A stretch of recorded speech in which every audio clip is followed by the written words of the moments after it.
This is the Sensitive Rebel Podcast, and I'm your host, Steve McCready. Join me for conversations with fellow sensitive rebels as we discuss the challenges of making a difference in a world that touches us deeply. If you're ready to turn your sensitivity into a secret weapon, then you're in the right place. Let's do this. Hey, Sensitive Rebel, it's Steve. I hope you're doing well. My guest today on the show is David Martin, and David is the author of Free the Genius: How the Very Best Grow Their Meaning, Mission, and Contribution.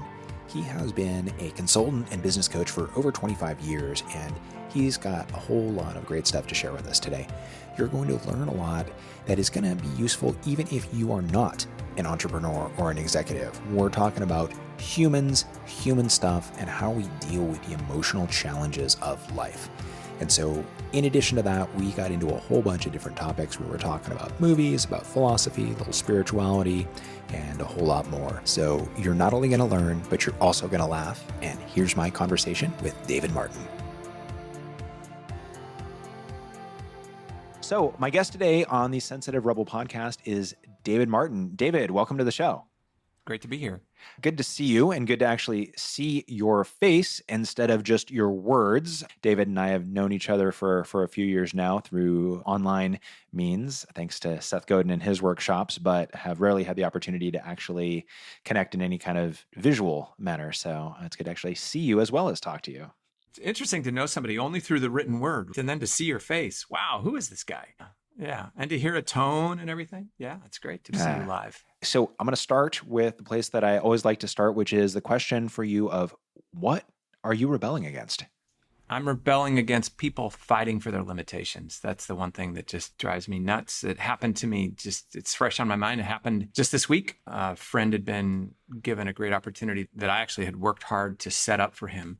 And within a half a second, the first words out of his mouth were, no, that won't work. Here's why. And he had at least 4 reasons without even catching a breath as to why he wasn't capable or couldn't make it work.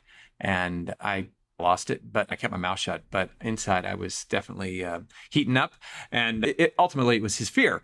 But it was hard for me to watch because I just saw so much in him that he was fighting. And yeah, that's what I rebel against. Why is this such a trigger for you? Why would you say it's a trigger for me? Why is it a trigger for me? First, don't we all despise in others what we most despise in ourselves? I think I see a bit of that in myself. I have a history of having done that too many times. I could just see what he was capable of. My heart was breaking. He was at this precipice for an opportunity to take an important leap that will or could make a difference for him in a positive way, I believe. And I think, in fact, in his heart of hearts, he believes it too. But his first move was to bat it down and say why he couldn't. So I rebelled. I mean, I think you're right that it is, especially for those of us who are focused on the work of potential and possibility and who I think are very attuned to that in people, it is especially hard to see someone who is not accessing theirs and actively almost blocking it. Yeah. And in fact, in this instance, I think that's one of the things he got good at. He'd had a lot of disappointments before. And so I think maybe sometimes it's easier to talk ourselves out of things or talk ourselves down rather than have to deal with the disappointment of hoping and not getting it. And again, is that true just for him or is that common for all of us? It's a great survival tactic for anybody. Safety, or at least the perception of safety, is a pretty powerful force, it turns out. Yeah. Yeah. And I think we all make our own moves to feel safe in that way. Gosh, I have mine, the stories that I tell myself, or in my work, sometimes I start to get comfortable and I'll tell myself, well, I need to stop doing this. And when I really dig down beneath it, it's just, I have to stick my neck out to go to the next level or something like that. And so it's easier to just play it safe. So yeah, safety is, we're wired to be afraid, right? That keeps us safe in some ways. Yeah, in theory, it keeps us safe and alive. In practice, it also has these limitations, of course. And that's one of the there's so many ironies in humans and human experience. So you're talking about, for you can regress into that form of focusing on the safety piece. When that happens, what are the things that you found help you to break out of that? How do you push yourself into more of the stretch and the growth zone? I practiced a lot to notice what's sending me there. And then also just to recognize There are things that I do that are dead giveaways that I am in that place or that I'm headed to that place. I can hear the stories in my head. I can hear the excuses playing in my head like a tape. That to me is an indicator. Oh, there you go again. Sometimes when I hear, I'll call it a whine in my voice, when I'm like almost pleading as I'm speaking, that's another indicator. And what I find is I've had to get really good at noticing what are those giveaways for me. I call them tells. What are those giveaways that tell me I'm there? And now, having done it so much, as soon as I recognize that giveaway or that tell, I can almost the awareness itself brings me back to, oh, there you go. But then if not, I can talk to myself. There's ways I can self-coach. And sometimes I'll even move. I'll get myself in a different physical state because it's hard to maintain the downward spiral when your body is telling you, no, I feel powerful or I'm moving or I get myself out of it. So that awareness, I mean, I'm hearing just how much you have really cultivated this active awareness of yourself. You've learned to recognize the different cues and symbols and some of the stories that show up in these situations. How have you done that? It was really out of necessity. I'm married twice. And after I'd been dating the woman who is now my wife, Brenda, we'd been together for maybe 6 months and I felt pretty close to her. So I opened up and shared with her some of what was going on for me. And she listened very intently. And she says, wow, you got a lot going on in there. I think you might be depressed. Have you ever thought about seeing a therapist? And of course, I completely backpedaled. Oh, no, I'm fine. Everything's good. Everything's good. And one of the reasons I was freaking out so much is because what she didn't know is that about 3 years before, when I was married to another woman, I opened up and told her what was going on for me. And she listened really intently. And when I was done, she said, wow, you got a lot going on in there. I think you might be depressed. Have you ever thought about seeing a therapist or something? That was really a wake-up call for me. And yet I didn't know what to do about it. So I had already been meditating in many different things, but I recognized that there was a pattern, a number of patterns that I had that it was like they had me. It was like I didn't have the patterns. They had me, and I didn't know what to do about it. Fast forward a number of years, and I've studied meditation. I read intensely. I read many of the books that are popular and some that nobody has ever heard of to try to get things right. And what I was finding was I conceptually had a lot of great ideas, but I couldn't do anything with it. And so actually what happened was I was on a trek in Nepal with one of my friends. And after 3 days in that quiet up in the mountains, things got really clear and I started to have some insights and things started to piece together for me. And I recognized that one of the critical things was if you want to catch this, you have to know what's going on when you're downward spiraling. Otherwise, you'll just stay there forever. And that's when I started to just look in the mirror a lot. To look inward and to check in with yourself so you could bring that awareness more actively and consciously there. Yeah, exactly. And that now I teach it to my clients because I found that I am not alone in that inner chatter. I believe we all have some version of it. I've met very few people who don't. It just looks different in each of us. Just lying to you, man. That's what I think. There's the people who have it and the people who are lying. Yeah, that's probably safe categorization. Yeah, I'd say you're right. Or in denial, or in denial. That's probably a nicer way to put it and probably more accurate, actually, to be fair. Yeah. So with your clients and the people you're working with, how do you teach them this awareness? What are the things that you do there? I'm not a brain scientist, but I've studied enough brain science to know what happens to our brain under stress, at least at a very cursory level. And so I try to help them see that, first of all, because the first thing that happens is I find that when people beat themselves up in some way, they think that they're the only person in the world who does that, and they're not really wanting anybody else to know that. And so how can I help you if you don't even want me to know that you got this thing? I've collected a lot of stories, and then sometimes it's great just to do it with a group of people because everybody starts raising their hand like, oh yeah, me too. At the beginning of the program, we'll do some anonymous polling. Just click here if this happens to you, and suddenly, and it's a room full of super high performers, and suddenly 100% of the room is saying me, I have this. And all of a sudden now I realize, oh my gosh, I'm not alone. I call it normalizing things. Then I developed something called a resilience map where I can show them sort of step by step. When something you don't expect, bad news or an experience that scares us or something like that shows up, you probably have a pattern of things that are going to happen to you that are predictable. And when people start to see that, again, there's another, you can hear the sigh in the room. Oh my gosh, and that I'm not the only one with that either. That's amazing. Honestly, that's what came to me that night in Nepal when I was falling asleep on the side of a mountain at about 15,000 feet. Suddenly, all this stuff that I'd studied, you have to get far enough away to have it become clear. The connection started to get made, and that's where it happened. And now having shared it with thousands of people, they've helped me get really good at explaining it. The thing I'm hearing, though, being on the side of this mountain in Nepal, you finally had, it sounds like, enough quiet and enough of a stopping of the input so that your brain was actually able to focus on processing everything and then to give you some output. What you said, that's pretty profound. Yes, I think that's exactly what happened. I just thought of it as quiet, but yeah. I'm saying that based on my understanding from history of how many great thinkers have made a daily walk a part of their routine and have talked about the experience of going out and doing that or actively doing it when they're wrestling with a problem and giving themselves that space. And I think it's a huge issue in our world today where we've got just such a noisy world. There's just input constantly, and we have to actively turn it off rather than go seek it out. And so if we don't do things like cultivate some quiet, our brain never gets a chance to process. Yeah. Yeah.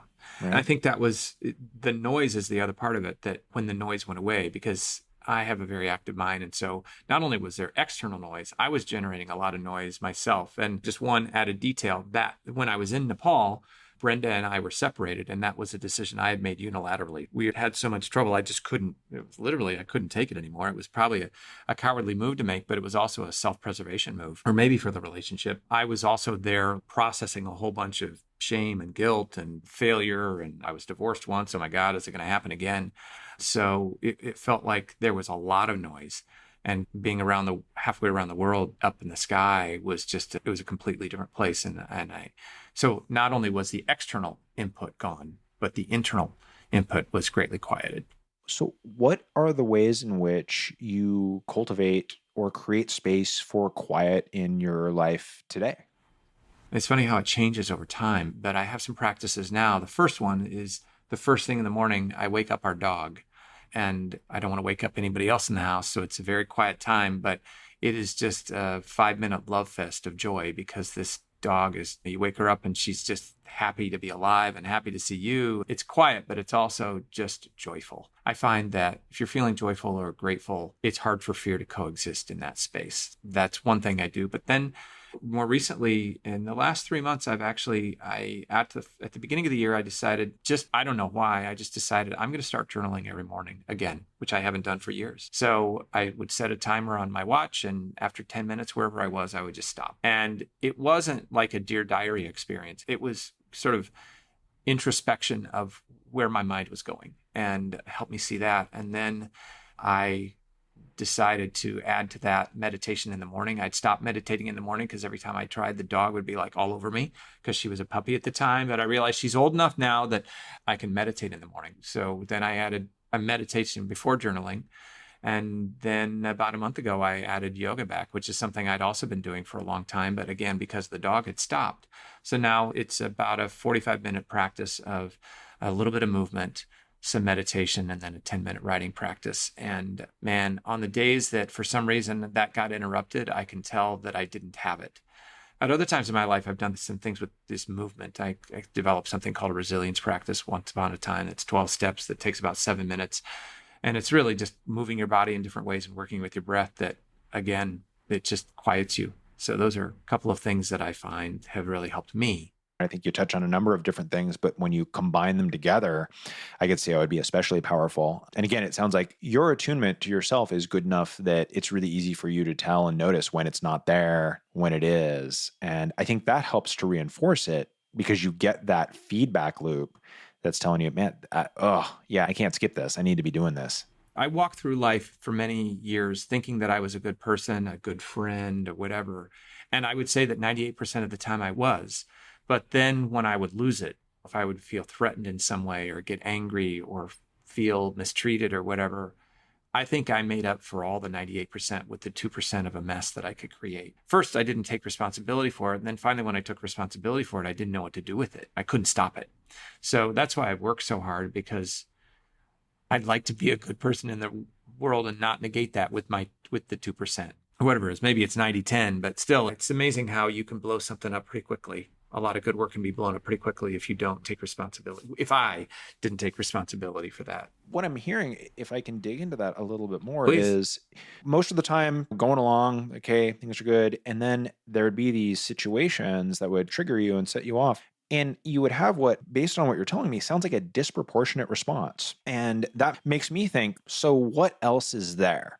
What else was coming out in those moments besides just the actual trigger? I know for me, one of the things that really sets me off is when I feel either powerless or disrespected, which is, by the way, both of those are completely self-assessed. It's not necessarily true, but when I feel it or when I think it's happening, which I think is more of a feeling than anything, but there's a possibility. This is just a story I tell about myself, but I'm the youngest of 4 kids. And so sometimes it felt like I had 5 parents growing up. There was always somebody bigger, faster, smarter, more articulate, who, even if I thought I had the best idea, I usually didn't get it. And so I would feel powerless. So I would throw a tantrum, or I would whine, or I would pout, or I would do whatever.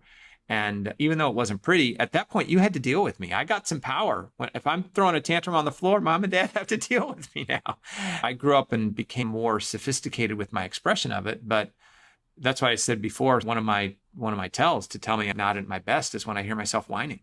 It happened probably a year and a half ago. I was taking a walk with Brenda. We were talking about something. She's really quick with her thinking. And she got in front of me in some disagreement we were having, and it felt really unfair. And I heard the whine in my voice, and I thought, oh my gosh, I'm doing it. So at least I caught myself, and I said, I'm sorry. I don't think I'm at a place to continue this. This is all me, but can we pause and do this later? Because I was just going to mess things up. But at least I was able to stop at that time.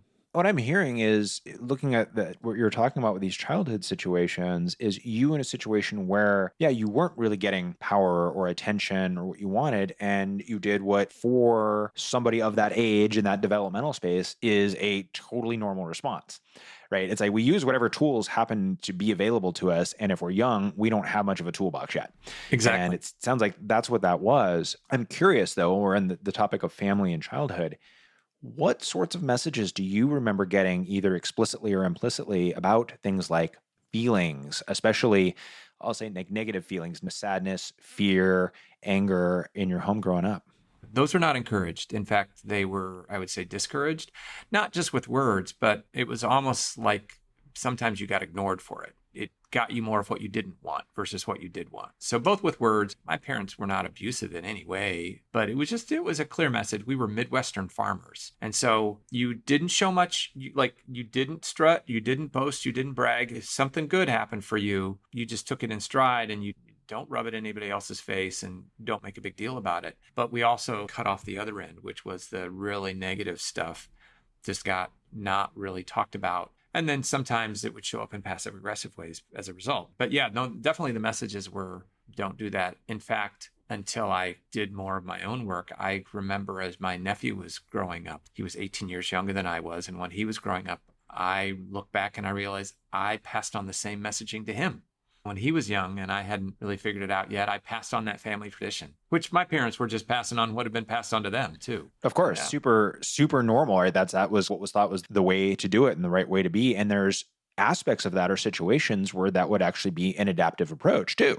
Just has this long-term problem. And you hit on it, I think, with the passive aggressive behaviors or with some of the other things, that these feelings are there whether or not we acknowledge them. And when we're not supported in acknowledging them, that creates a real challenge for us. So as you're growing up in this environment, I'm curious about your own internal experience of your feelings in that environment and how you dealt with that as you went through childhood and then off into college and adulthood.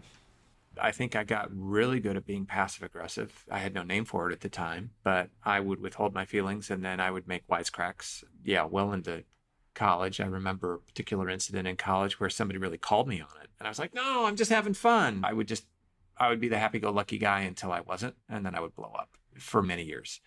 But I actually think if I can draw a connection, you can tell me if this is appropriate. I remember my first wife was a clinical psychology student, and she read a book called The Drama of the Gifted Child. And there's some quote in that that's something like, if you suppress your emotions long enough or enough, the outcome is depression, or something like that's a paraphrase. And I think I had done such a good job of suppressing my emotions for so long that when I got told twice in a couple-year period, 3-year period, that maybe you're depressed, I actually think I probably was. And it was the outcome of just not letting myself feel for a long time.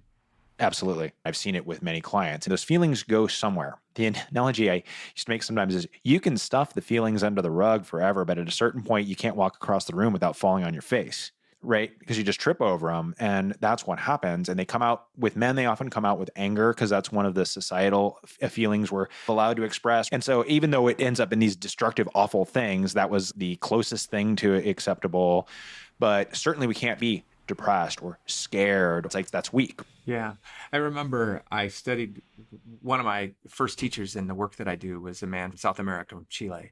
And so I worked with a lot of his associates, and we would tease each other back and forth because they would call me a gringo with usually an adjective in front of it that I won't repeat on your podcast. But anyway, they would say, "You gringo, I can't believe that you're so stiff," or "Don't you ever have any feelings?" or "You always want everything to be a recipe." And I would tease them and say, "Does everything have to be a drama? Come on, it's just breakfast. It doesn't have to be a drama." And we would go back and forth with that. But I think what my teacher would say is, look, we have turned depression into an enemy when hundreds of years ago they didn't call it depression, they called it melancholy. And it was just an emotion that you had that was often a teaching emotion. You didn't linger there forever. But he believed that because we spent so much time making it bad and fighting it, that it actually lingers. I'd be interested in what you think about that. I would agree with it completely.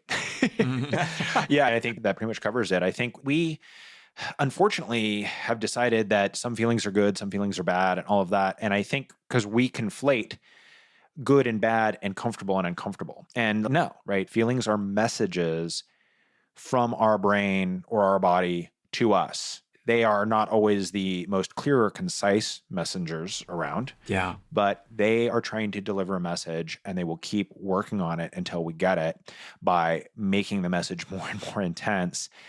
And at some point, we have to listen and take it in.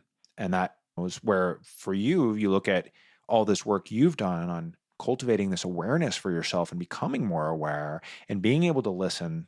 It sounds like that has really made for a significant switch for you in your relationship with your feelings and how you navigate through the world. Yeah. And if I could just draw a connection, something's popping in my brain as you were talking. It's just, did you call it information? Feelings or information, I think you said? Messages, okay. But information, sure. Okay. I mean, I think that's... So messages, information. I think maybe I jumped to that. I work with a lot of business people, and some of them are really analytical. That's their forte. They can look at a spreadsheet or a list of numbers or data of some sort and very quickly draw the lines of, oh, that means this. Here are the trends. These are the things we need to watch out for. And so they've gotten really good at interpreting that information. I'm just thinking, that's what I'm trying to get good at is, if feelings are information, how can I interpret those? Starting with for myself, because I need to take responsibility for myself, but then in my line of work, if I can help other people start to interpret that information just as well as they do the numbers on the page or the numbers in the spreadsheet, that opens things up. But you can see the numbers, you can't see the feelings. It's harder, it's less tangible. It's a little less tangible and a little less concrete. It's a little bit more amorphous. And I think that's one of the things that makes it tricky. Although I also think it's more our society's bad relationship with feelings, because there's plenty of other things that are amorphous and vague that we are able to describe and talk about. And I don't think that's inherently problematic. But for you, speaking of business and for you, your kind of awareness and attunement, as you've developed that in yourself, has that changed your insights into or awareness as it relates to others and being able to see them and what's going on for them? Yes, I'm able to be much more compassionate. My fuse got lit a little bit with the friend I talked about at the beginning when he was fighting for his limitations. But actually, the way I ended the conversation was, hey, I love you, and I'm just fighting for what I see as possible in you. And I'm sorry if that got intense, but I would have never been able to do that before because I was able to have compassion. And then I continued to think about it over the course of the week. And I just realized, all right, he probably hasn't had the opportunity to do this before because he's had so many disappointments in this particular area. So what I've been able to do is, now that I see it in myself, I'm able to see it in others. And if not immediately, like with him, I wasn't able to be there immediately, but in time, I can go to a place of compassion, which never used to be available to me. And how does that particular tool change your ability to help or support others as it relates to overcoming limitations? I think that if I'm coming at you fighting whatever you're feeling, your only response is to dig deeper in the direction that you were already going. So there is no opening for you if I'm making you wrong for whatever you're feeling. So I just find that if I can go to a place of neutral or compassion, then it might feel safe enough for them. I love that saying, behold the turtle, for he makes progress only when he sticks his neck out. I forget who said that, but it's one of my favorites. So do you know who said it? I don't. I wish I did, but I'm laughing because my father used to have a poster of that had a drawing of a turtle with that saying, and I loved it as a kid. I'd spend summers with him, and he had it in my room, and that was one of my favorite things. I haven't heard that saying in years, but I love it. It is great. But no, I think then if they feel safe enough, I believe that safety is one of the things that we all could use more of, feeling safe. And once the safety starts to exist, maybe we will stick out our neck and try something that we've wanted, that we believed could be possible in our quiet moments, but we would never, ever let anyone else see or tell them about. Oh, absolutely. The safety piece is huge. And we know this from, I believe it was Google who did a bunch of research around this, trying to find out why some work teams are more effective than others. And the thing they eventually found is, it's psychological safety that makes the difference. If you have that, you're going to have a pretty effective team. And that's what you're talking about is with the folks you're working with, creating a safe space for them. And that's what compassion does, because it says, it's okay that you're here. I'm not going to let you hang out here. I'm going to try and encourage you to go somewhere else. But the fact that you're here doesn't mean anything other than you're a human being. Yeah, I say a lot, welcome to the human race to people. One of the things that I try to do, like when I lead a program, I will often start with a story about myself. Not let me tell you how awesome I am. It's let me tell you how idiotic, I wouldn't say idiotic, but let me tell you how I screwed it up royally. When I was young, just before my grandpa died, I dissed him like a 12-year-old boy would do, and then he died. Oh my gosh. I never got to say I'm sorry. You know, I don't tell that story to elicit sympathy, but rather to say, the guy who's about to teach you this, he screwed it up many times, and I talked to them about what happened to me when I was in Nepal and stuff like that, because I feel like that's a great way to make it feel more safe, is I'm not putting myself up here and you're down here, because I think that's another thing that eliminates safety is if we create a hierarchy and I'm at the high end of it, it's to say I'm in the same game with you. And I find that, in fact, I can watch people lean in, like literally physically lean in. And then we can go really fast when it's time to share information that could be helpful to them. For sure. This seems like a space where it would be very easy to, I'll say, overshoot, instead of having yourself be one up, to not just go to a point where you're level, but to actually put yourself one down if you get too focused on your limitations and how you're talking about or thinking about yourself. Is that something that you've experienced or see happen in your work? I don't know what you're talking about. Yes, it's happened to me many times. Are you living in my head, Steve? I don't read minds. It just seems like it sometimes. Yeah.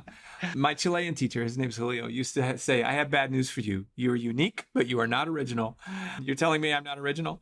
But yeah, I definitely, in fact, there were times where it would feel uncomfortable. Like sometimes when I would get better grades than somebody, or I would do better in some event or whatever. Mm-hmm. And I would get uncomfortable with their discomfort of not, oh, you're better at this than I am. And so I would put myself down to the point where I was actually below them.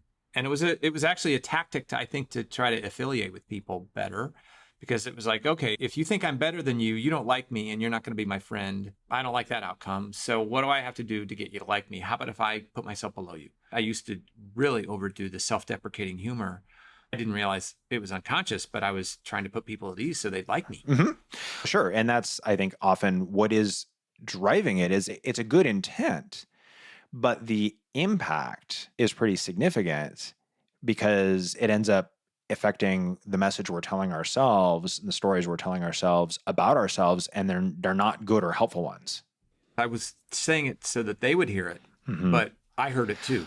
So how have you learned to become more accepting of and more able to, I'll say, embrace your strengths, your successes, your wins in a way that feels balanced, not putting yourself one up like how great I am, which is anyone who knows you knows that's like the last thing anyone would ever think of you, but in a way that's, yes, I can do these things. Like a quiet confidence is the phrase that I always think of when I'm thinking of people who present that way. But how have you learned to put yourself more in that space with these things?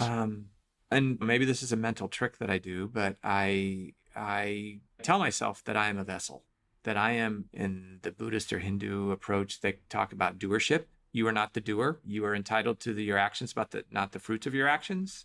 And so I just remind myself that, like, if anything good comes through me, I accept it and I'm going to celebrate it. But I don't want to confuse myself as what happened with it was me. It was like I was fortunate enough to be the one that I worked hard, I practiced, I built the skill, I did whatever so that in that moment I could show up that way. But what showed up was I was the active vehicle, the willing vehicle, but I wasn't the whole player in the act, if that makes any sense. In fact, I'm having trouble articulating because it's almost more of a physical feeling than a thought. But I think that's how I'd say it. I am the vessel. So it sounds like it's almost like you're being driven by, in a sense, this almost outside force is what I think I'm hearing you say and how you describe it. It's like this thing that's just pushing through there. Yeah, or I would call it maybe an inside force. Okay, an outside inside force. Yeah, exactly. I have a belief that there is something bigger than this flesh and bone, time and space that we live in that's powering the grid, or whatever you want to call it, that I'm doing my best to build a relationship with. How does that inform or affect your work and how you do it? I have a saying. I read a book a long time ago that the author said you should have a mantra to describe the work that you want to do. And if it rhymes, even better. And I thought, I wonder what my mantra would be. And then it just came to me really quickly. And it sounds, even as I say it, it sounds a little bit hokey, but it's what I live by. It's people come, people go. And when they leave, their light they know. And so I really see that my job is to help people cultivate that light in themselves. And so that's just how I approach all of my clients, is that there is something in you that's awesome. Probably you have not recognized all of it, and you've done things out of fear or whatever to cover it up. So my office, we call it the Genius Farm. Yes, and I love this name. Good. I'm glad we got to the Genius Farm. So we call it the Genius Farm. My wife named it, Brenda named it, and then the tagline is, that's where we cultivate the light of your genius. And in fact, my book, Free the Genius, genius, not like what your IQ is, but genius as that part of us, that light in all of us, an older meaning of the word genius. But also, I'm the son of a farmer who's the son of a farmer who's the son of a farmer, which means my dad, grandpa, and great-grandfather were all farmers. And so the Genius Farm, I was the one who left the farm, but now I brought it back. Thanks to Brenda, we have the Genius Farm. One, I love it because it sounds cool. It's like, it totally invokes curiosity. There's a certain tension in that thing. It's like, Genius Farm. Wait, these things don't go together. What do you mean?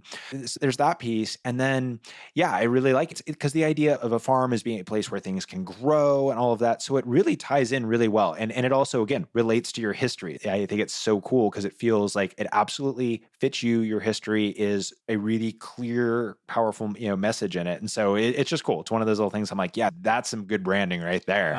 Thank you. I'll pass on the compliment to Brenda. She gets the credit. But it reminds me of, there's a book by James Hillman, and gosh, I've just read so many books, I can't remember the titles of some of them, but I remember James Hillman wrote it, and he talked about that, I don't think it's even his original idea, that the oak tree lives in the acorn. The whole oak tree exists in that acorn. And that's the whole notion of genius. It's in you. Let's just cultivate it. Let's bring it more to life.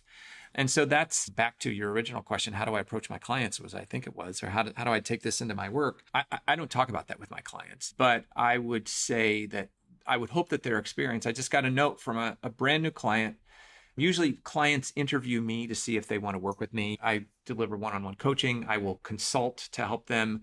I work with the people who see around corners. Usually they're the first one to see a new thing is possible, to make a contribution, and they're usually the only ones who believe it. And they ask me to help them bring it to the organization, and then I do training. But I usually, if it's one-on-one coaching, they'll interview me to see if they want to work with me or not. But in this situation, because of circumstances, we had never met, and a third party had said, I think that you would want to work with David Martin. And so our first conversation was just getting to know each other. And I even said to him, hey, you have right of refusal here. If this doesn't work, we shouldn't do this. And he wrote me a thank you note, and he said, I just really felt heard in that. What I was doing was I was fascinated with, he had some really interesting struggles that he was dealing with in work and in life, and there were parallels between them. And I was fascinated, and I was just reflecting back, gosh, I see this. In the reply that I sent to him today, as I said, I can already see that part of my work is you are not fully aware of how strong you are. And part of my job will be to help you see that. And that's the thing for you is you're being able to see people's light, what they're capable of. And I think that's a thing not everyone necessarily sees, and that may be where your special gift is. And that totally makes sense then why this whole limitation piece and people fighting for their limitations would be triggering. Yeah. I argued for my own limitations for so long. It wasn't my light that I was fighting for. It was what I couldn't do. And this is just philosophy. But my interpretation, I was raised, I'm not practicing now, but I was raised in a Christian household. We were Presbyterians. And so the message that I heard was not a slam on any religion. The message that I heard was, I was born a sinner, hence inadequate, and the best I could do was make my way up to zero. If I worked really hard, I was born in the hole and I could make my way up to zero. And then I studied more and I was introduced to Eastern philosophy, where they said you are born perfect, if you will, and you've lost, this is my interpretation of it, but your job is to recognize your perfection. Doesn't mean just because you were born perfect that you don't do stupid things or you don't make mistakes or whatever, but there's something that's blocking your view, if you will. And when I said, okay, you know what? I'm just going to carry a different interpretation.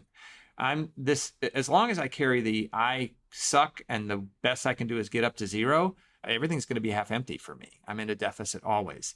And over a few years, it took me a while to change my inner story, but now it's okay. I and all of us are perfect. And how can we recognize that?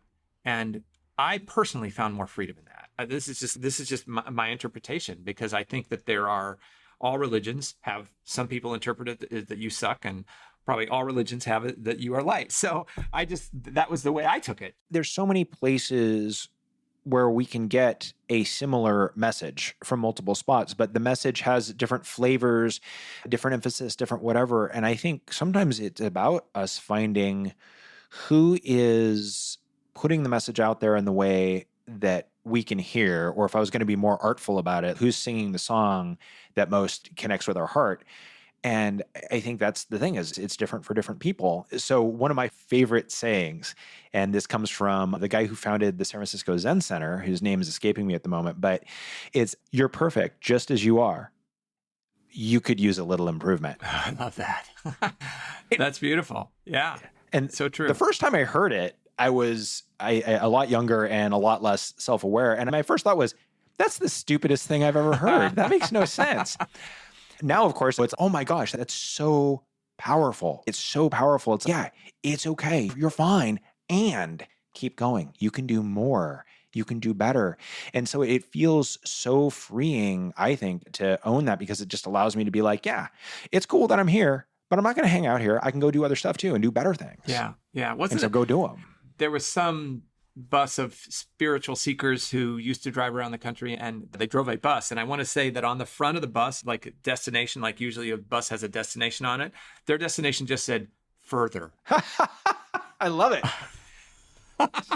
In line with what you were saying. Totally the same idea. Hey, so do I get to ask you, what are you rebelling against? You absolutely can. That's great. You're the first person to do that. I knew someone would at some point. You were ready. And so I've been ready. But the reality is, for me, I would say it's very similar. I am absolutely rebelling against limitations, and really against, let's see, would be the word, is I might have to back into it, because for me, and what really has driven so much of my winding career path to where I am now is the awareness. Like you, I think I'm able to see people's light, as you would put it, their strengths, their unique gifts. And I have seen so many people who have suffered for either having those gifts repressed snuffed out for their own self-denial of it. And I think about how much is lost to the world because of that. Wow. And that, you talk about things that hurt your heart. And Yeah. sure, I can relate to part of it because I've done plenty of that to myself in various forms. And I think probably most of us do if we don't have the right support around us along the way. I was fortunate to get to a space where I, again, got my own help and support and did my own work there to be able to go, okay, wait a second, that's not going to work. And so that's really the thing. So my people are the ones who haven't learned yet how to stand up, to take up the space that they get to take as a being in the world, to manage that so they can be who they are. So that's the deal. And it's exciting that you're finding ways to do more of that. Absolutely. I was just talking about this yesterday. I was shooting a little video to post the question of like, why are you doing a podcast anyway? And that's part of the thing I was talking about is this is another way that I can be of service really in two ways. One, being able to give examples of people who have wrestled with some of these same challenges and found ways to overcome them. But then also for people like you who you do great work, you're doing important things. And so it's a great chance for me to be able to be like, hey, everyone, check this guy out. He does some cool stuff. Maybe he might be able to help you. And so that's really cool. And you know the power of why and mission in energizing and driving your work, certainly. And that's really, I think it's like, why did it take you so long to do a podcast? You've talked about it for years because I didn't have the why in place until recently. Yeah. And you had your own fear, no doubt, right? Gosh. Of course. Yeah. Had? What do you mean had? Check in with me next Wednesday after all the episodes go live and I'm sitting there going, what if no one listens? What if everyone thinks it's stupid, right? Because of course we all have those voices. The difference now is that I'm like, yeah, I know those voices are going to show up. Yep. And I can either listen to them and know that they're trying to keep me safe and decide to play small, or I can say, life is too damn short for that to be the case. I'm going to put this stuff out there. I don't know who it's going to connect with. I don't know what it's going to do, but I'm going to get some feedback from it and I'm going to use that to do it better. Yeah. Yeah. That reminds me in the movie, A Beautiful Mind, the insight that the guy had, because they said, because there was always, I think, a little girl and a younger man that were always telling him to do crazy stuff. And that got him in a lot of trouble. Of course, they were voices in his head. And somebody said, so you've changed your behavior, so you don't hear the voices anymore. And he said, no, the voices are still there. I just recognize that they're not real. Yes. And his clue was that everybody else was aging, but they always stayed the same age. But I thought that was so profound. It's no, the voices are still there. I like to tell my clients, it's like that thing that fear or whatever, it used to show up at the front door and take a seat and just make itself at home. Now that you understand how it works, it's still going to show up at the front door, but you let it in and then you just escort it out the back door. Nice. And you're done. But it still shows up. And I thought his example of it was so profound. Yeah, absolutely. Wow, that's great. I'm going to have to go rewatch that movie because it's been years, but you're absolutely right. And yeah, you know this, I know this. I think anyone who works in the world of people's thoughts in their heads, we know that everyone wants the voices to not show up. And everyone's like, how do I get these to go away? You don't. What? It's like, you can change your relationship with them. They're still there.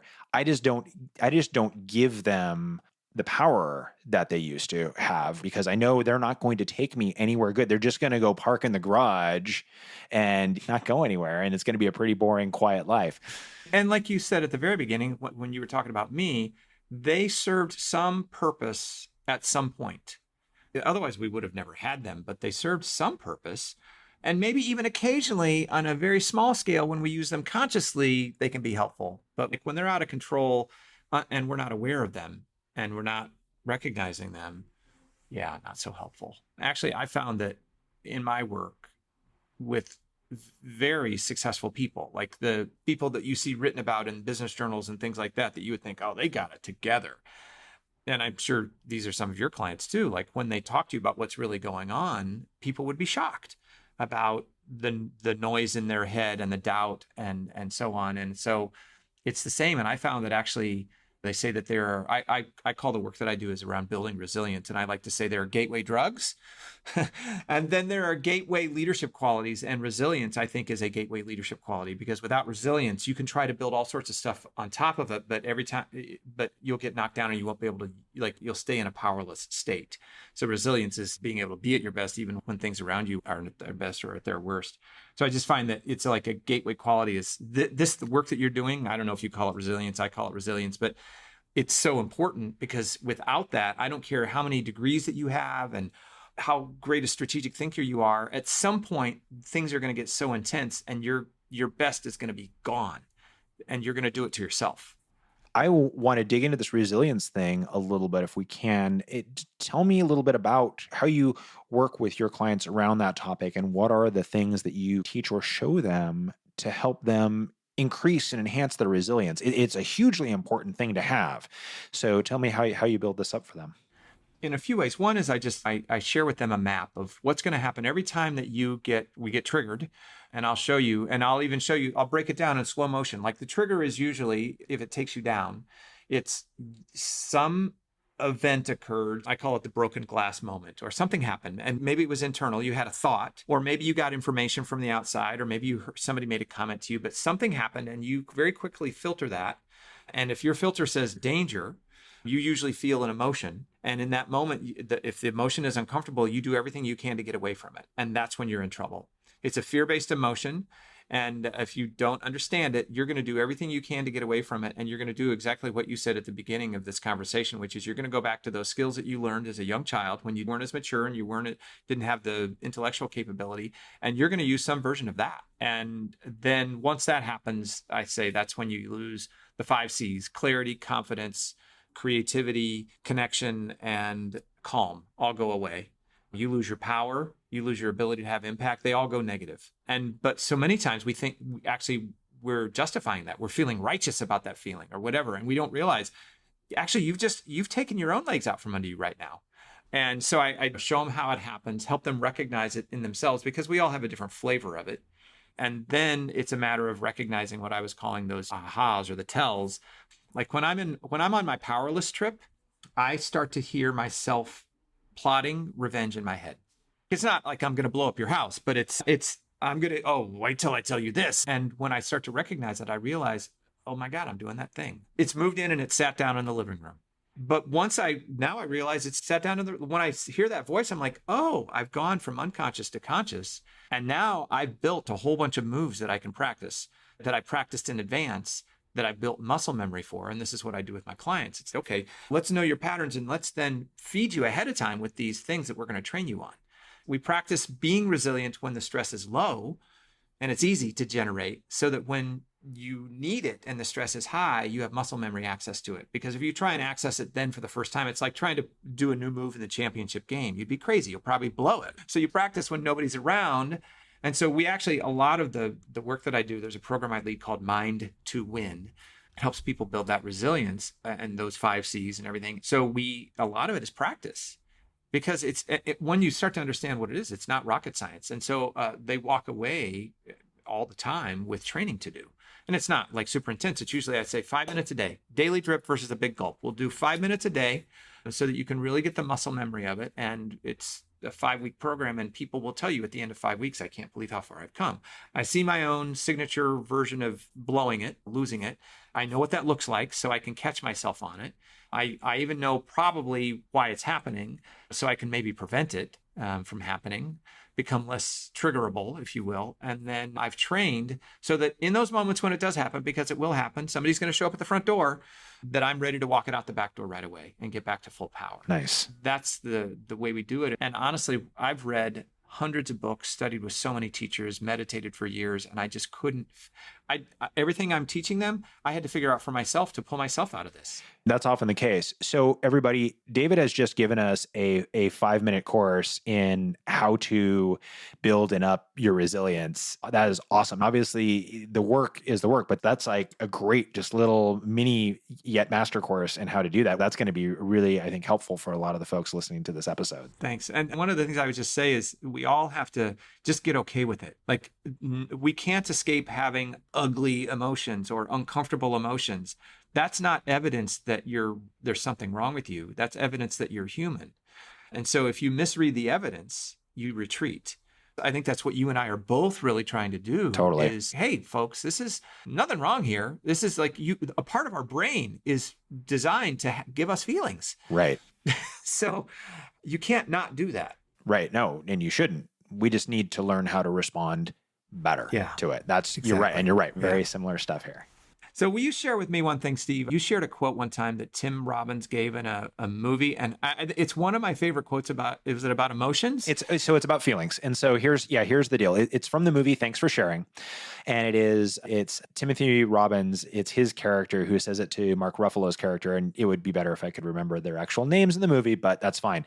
So he's playing the role of Mark Ruffalo's sponsor. And he says to him, so feelings are like kids in the car.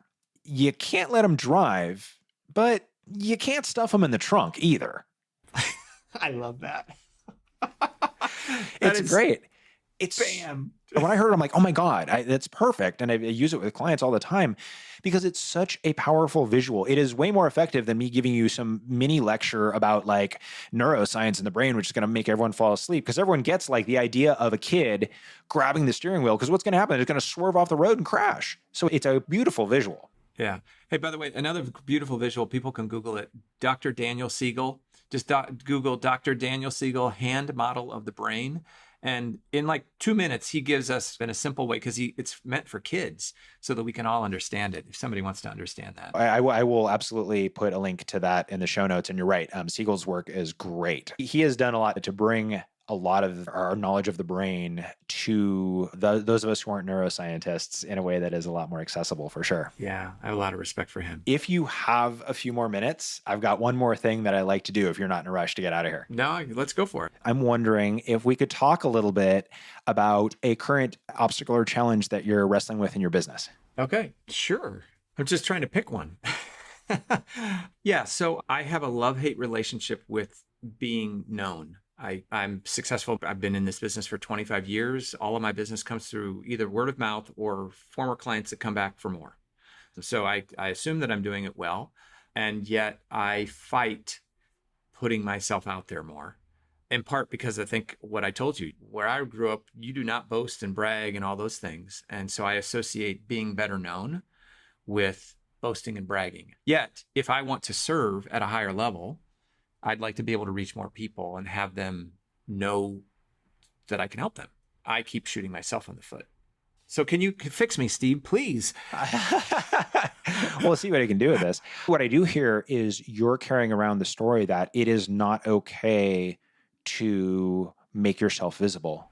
Yeah. Because it's braggy or showing off or whatever word you might have with that idea of, I can't stand up and be like, hey, look at me. Yeah, yeah. In fact, I would even go even further and say, and I can point to some people who did brag without the cred, without the chops, and got people to buy a bunch of stuff from them, and then they were disappointed. So I'm overcorrecting, I think. I don't want to be that person. And so I think I am trying to not do something that I would never do, but that's actually... it's crazy. It's not crazy. It is the perfectly logical thing to do based on the story that's driving you. We're always acting logically. We're just acting logically based on a certain programming set that is sometimes not the right programming set. Do you have the cred or not?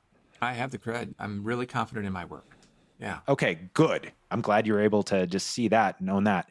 What is another story that you can tell yourself that you can believe about making yourself more visible instead of this, don't be a show off? You might need to help me here, but I'll take a stab at it. Another story could be that don't keep your light under a bushel, or without people knowing who I am, I can be the most amazing at my work in the world, and I'm of no value because nobody knows, nobody can find me.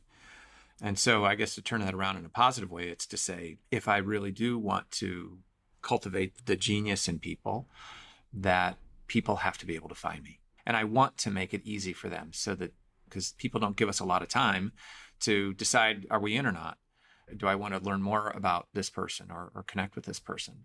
And to live on my own why, my own mission of people come, people go. And when they leave their light, they know. I need to let them see the light that's in me.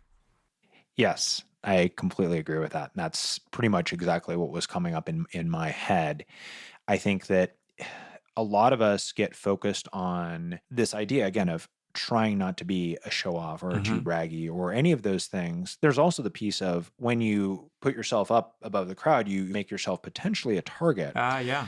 But here's the way I always think of it is, how are your people going to find you if you're hiding? They won't. Yeah. Right. And if you aren't willing to speak up and say, hey, here I am. Hi, I'm David. Here's what I'm about. How are they going to find you, man? Thank you. Yeah, I think the other story I tell myself is I'm not a therapist. I'm not a whatever. But what I know is that people move when I work with them. They have extraordinary results. And so I've come back to, I can show the results. But then the voice in my head is somebody who has a PhD and such might say, you said that inappropriately or whatever. That might be true, but my client got the result that they wanted ethically. So if we keep score on who uses the most clinically detailed and appropriate language, yeah, you're never going to beat like the PhD. Who cares? Because you know how much correlation that has to do with impact and changing people? Yeah, good point. Zero. Yeah. We know this, right? Story is a more powerful teacher than data. And I do tell a lot of stories. This metaphors and stories in my work is I find really effective for people to connect because they listen to it for not about me or about this topic, but for themselves. Yeah. But that's the thing. You have the ability to connect with certain people and to take these ideas that you've studied clearly, deeply for years, that you understand in a good and thorough way, and you're now able to take them and convey them in a way that not only allows people to understand them, but will inspire them or move them, as you would say, to be able to do something. And I think it also helps me to remember that not everyone is going to be my client or yours. That's why there are so many people who do work in the field that we do, because some of them will be drawn to one person and not another. That used to haunt me all the time. Now it haunts me when I'm stretching into something new. I'm doing some stretching right now. I'm building a new school. I'm doing some things. I'm stepping into some new areas. And so the chatter has shown up again. And I can use all of my techniques on it, which work. And yet it's great to have, sometimes it's just great to have somebody like you to talk to about it, because it's hard to get out of our own head sometimes. I think we all sometimes need a little bit of help or encouragement owning our light or staying connected to it. And we definitely all need to work on making sure we don't get in our own way of it, and recognizing that as long as you're not using it in some way that is snuffing out other people's, which of course you're not doing, I fail to see what's wrong with making there be greater awareness in the world of this resource that's out there, who can serve people and who can help people who have something to contribute. They just need to be able to get out of their own way and stop fighting for their limitations. Yeah. Thanks. Beautiful. Beautiful summary, man. I'm going to go back and listen to this just so I can catch all the bombs that you were dropping there, man. Awesome. So David, tell me where people can learn more about you or get in touch with you. Where's the best place to connect with you online? Best place is just to connect on my website. Yeah, they can find me at David Martin Co., all one word, davidmartinco.com. They can learn more about me there, and there's a way to contact me there. In fact, we're just updating the website. It'll be fresh in a couple of months. They can read my blog. They can sign up for my blog. They can read more about my book there and find out about the different programs that I offer. So yeah, I'd be delighted to have someone take a visit.